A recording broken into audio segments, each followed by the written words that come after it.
This thing working? God, that sucks. You know what? I'm gonna share. This will probably be a short video for tomorrow. I don't care. I'm gonna share that one. I'm gonna read that last email right now again. I think I got enough light out left, and then I gotta head her. This is one hell of a frickin' story, guys, and hopefully this SD card doesn't screw me. I got a tiny mini tripod on this GoPro.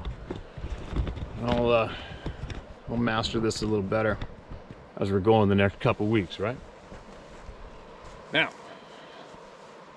let me know if a grizzly bear comes up behind me. All right? Boom. Can't believe that happened. SD card failure is like your worst enemy, man. It sucks. It's one of those little mini SDs. I think I used in the, I used that particular card in the drone a few times. And probably when I crashed a drone. All right. This is what it was titled. I'm gonna share this one. It's a fairly long one, but it's unbelievable. I wouldn't wish this upon anybody. This is titled, Mean MFers in the Woods. Steve, first of all, thank you for making all this happen after listening to all the others. It just happened. I found myself not afraid of the woods anymore. I just got done with my first successful overnight camping trip, even if I did sleep in a boat, but I still did it. And had a blast even though about 30 years ago, I was minding my own business in the woods and I became a member of the Club of No Return in the blink of an eye. Did you ever? Back then, I lived in Spokane, Washington, was fairly new to the area, and was helping a friend by going up to his family's cabin and doing some work on the property. He wanted me to build a well around a small natural spring he had along a trail on the mountain, leaving the cabin, and it would help the animals drink as well. It got very hot up there. The first weekend, I got all the materials hauled up there on a three-wheeler, and even camped out, and was up early and got the base finished. Since the well was about a quarter mile down the trail from the cabin, I spent most of the next weekend there and finished the well, even though the size of it doubled during the life of the job. There's a little bit of missing punctuation, you guys, all right? So you're gonna have to bear with me at times. My friend brought his girl, and another couple on the third weekend. I brought my girlfriend. The well had been filling all week and working like it was supposed to. When we got there, we both jumped on the three-wheelers, and she followed me up to the well site where we stayed and partied and had a really good time. The sun was almost coming up when finally fell asleep. It was light out when my girlfriend woke me up and said that someone was coming. So I sat up with my back to the well and listened, and it was. It was not someone coming down the trail, it was someone coming up the mountain, and they were coming up the side of the mountain fast, and the closer they got, the louder and faster they got. The more it sounded like someone was driving a tank, kicking up dust, snapping trees apart, filling the air with the smell of fresh pine smell. When it came into our line of sight, my girlfriend fainted, and I lost my lunch, and my dinner, and everything I drank the night before. This thing was coming in so fast that to keep itself from running into us or through us and the well, it had to lean back and dig its giant heels into the ground and started digging up ground, rocks, tree roots, and dirt. It threw its arms into the air for balance, and just for a split second, it looked funny. But it would be a long time before I thought anything was funny again. Because when it came to a stop 10 to 15 feet from us, it was clearly mad as fuck. And it screamed at us so loud, my ears have been damaged since that day.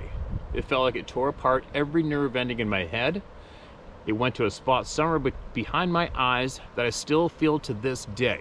I'm completely convinced that it could kill you just by screaming at you if it wanted to. I got a very good look at this thing.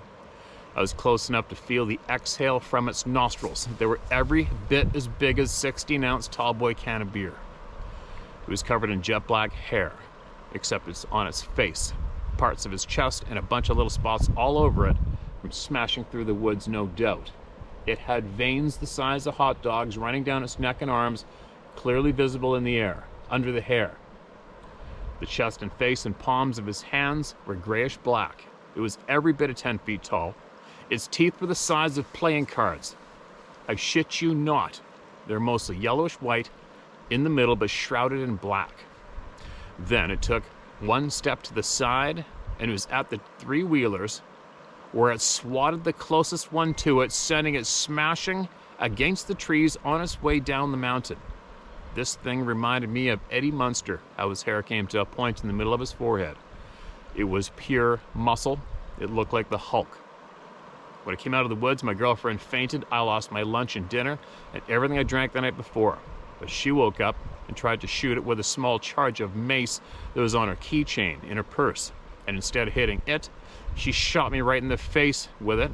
And all of a sudden I could not see, but I could still feel the ground shake as it ran by us at full throttle and up the mountain until we could not hear it any longer. And the forest was quiet, but it was a very loud quiet. Somehow my girlfriend managed to get the pepper spray out of her purse and act against this monster. But if I was standing there aiming a 50 cal machine gun at this thing when it came running out of the woods, I still would not have shot it. And taking a picture of it was out of the question. No cell phone back then. My girlfriend shook me out of my trance, got me to get up, and helped me over to the three-wheeler, and she got it going with me on the back, and after taking off the wrong way, we got our bearings back and headed back down the trail to the cabin where our friends were no longer there. They had left us, no doubt, when the thing screamed, and honestly, I did not blame them. I'm pretty sure I would have done the same had I heard a scream like that come echoing through the mountains. My ears were still ringing. I still felt like something had ripped apart right behind my eyes. I felt very dizzy and my whole head was almost swollen, and my clothes were soiled and my eyes were still burnt like hell. It was also super quiet all day long. It sounded like every step we made inside the cabin was broadcasted live outside to the forest around us through a PA system. No matter how hard we tried, we could not bring ourselves to get on a three-wheeler and try to make it to the main road. But all I really knew was we were somewhere between Medellin Falls and North Point, Washington. I didn't feel like guessing when it came to running for our lives, so we waited and were wondering whether or not our friends were coming back for us, and it didn't look like it. And just as the sun started to go down, the first rock hit the back wall of the cabin so hard that it knocked everything off the wall upstairs and downstairs and onto the floor. Before we even knew what was going on, the second rock, the size of a volleyball, came smashing through the wall this time, and it hit the front wall of the cabin, almost going all the way through both sides and breaking windows, and knocked the front door wide open. Our only cover in the whole place being a kitchen cabinet the sink was in.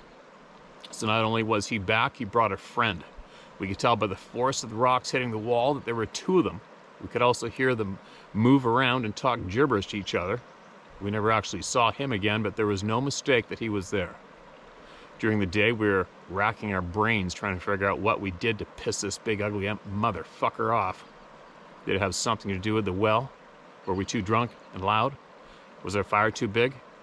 We never felt uncomfortable at all the whole night. We did not have a clue. After all, the well was a place that, as we were sitting there almost getting killed, was filling up so animals could have a nice water supply to drink from. During hot days on the mountain, it finally came to me that this thing was on its way up the mountain that day on its own, and we just happened to be sleeping in its path. That, and just as soon as the rock started, they stopped. We stayed huddled in the corner the whole night until morning, with the front door wide open.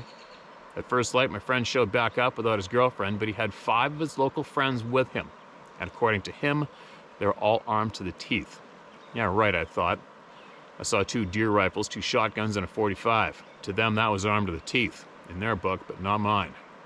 If they would have seen that monster before any time growing up there, none of them would have even showed up, and none of them claimed that they had, and I believed them. My friend said that that cabin had been in his family for generations, and he never heard a scream like the ones he heard that morning, or saw anything like we did, for that matter.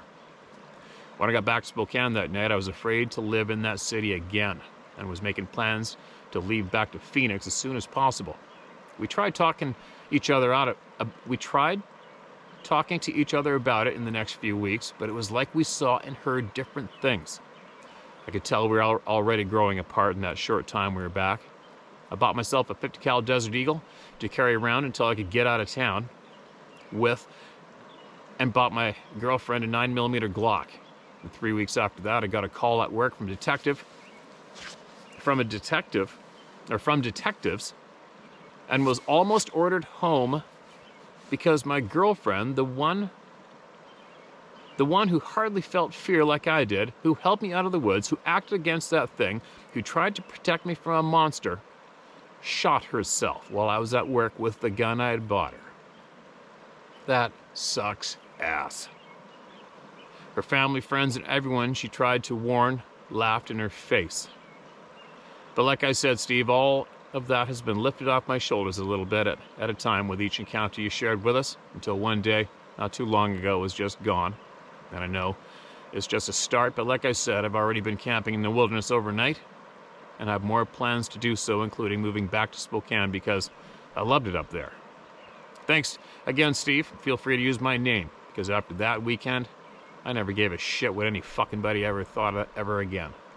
Thanks to all the encounters sent in. They helped a lot. Never would have gotten back out there without all the How to Hunt family. Thanks, Don Kwiatkowski. I hope I pronounced your name close enough, Don. And that is one hell of a shit-eating experience. And a shittier ending. I'm so sorry to hear about that ending for your girlfriend. You imagine not having any clue about this topic, none at all, and having that happen. And now picture yourself being that couple, seeing what they saw, having what happened happen, and then trying to tell your family that story right there without anybody knowing shit. That's 30 years ago about this topic. Maybe some did, but they probably scoffed at it and didn't want nothing to do with it, right? It's a shit eater. At least now it's safe to come forward with that stuff, right? Now it's safe. It's okay. And there's thousands of other people who have seen this, basically the same thing. Not as intense. It's not that common for people who have seen something that intense, but we have had similar, right? People have been that close to him in the past. What a sight. But anyway, Dan, I'm going to cut this short, and for you personally, maybe possibly in the future, once I get the cave set up, and I'll find a tech geek near me somewhere who wants to come and set it up so that it can all be operated smooth, and possibly maybe you and I will have a conversation about what happened, and we'll do it. We can either do it privately or live in front of everybody here at the house. We'll call this the house, all right? And then, and hopefully we can help you even more, possibly from doing that, all right? And it'd be interesting to hear you retell that experience to us with all the details you remember. Veins the size of hot dogs running down his frickin' neck. There's a descriptive, right? Probably very accurate. And you know what veins have in them? Veins have blood in them. And you know what you feel when something exhales? That's oxygen. And when you got oxygen, you got lungs. And when you put holes in lungs, you die. I was thinking about that earlier. You're damn straight we can kill these damn things if we had to. Not a doubt about it.